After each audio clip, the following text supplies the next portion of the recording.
Hi, my name is Krav Maga Nation in Philadelphia. This video is something that I want to mention to most people who've never trained at our school or trained with Alan Feldman, my instructor, and that is about Alan Feldman's slow work. Now, it's just a name I put into play to kind of give a structure to things Alan would have us do or how we would train. Other Krav Maga instructors do it as well. Alan would have us do everything slow first and then progressively go up to a little faster movements. Now, other Krav Maga instructors, A.L. Yanilov or at Hein Bone's gym will do like Mr. Krav or play fighting to where we're kind of like just lightly sparring and moving around. That's slow work in a way. And lots of times that's where people leave off. Alan, on the other hand, would have us do everything like the plucking motion against the choke. We would do that motion in here. Most schools would go full force. Alan would have us do it slow enough, and he would always constantly use this phrase over and over and over again, as if you're neck deep in molasses.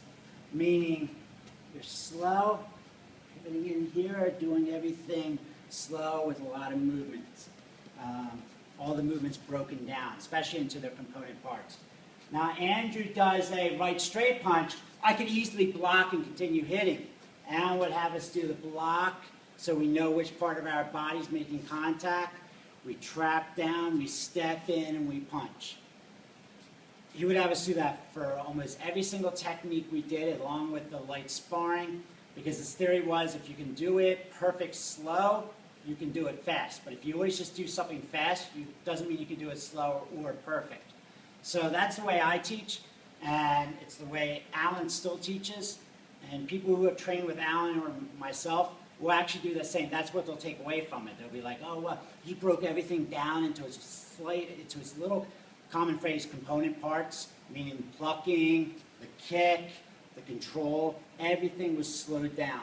And it's the best way to train because now you can see every little thing here. You trap, you're stepping, and then you're punching.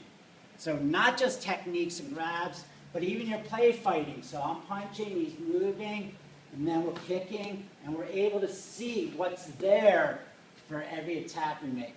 Now, it should never remain in there. It's a great learning tool, but it should always work with a progression. You start going a little faster, and then you go up, and then you make a lot more contact. But that slow work is the key to understanding the minutiae, the little tiny details in between other details. All right?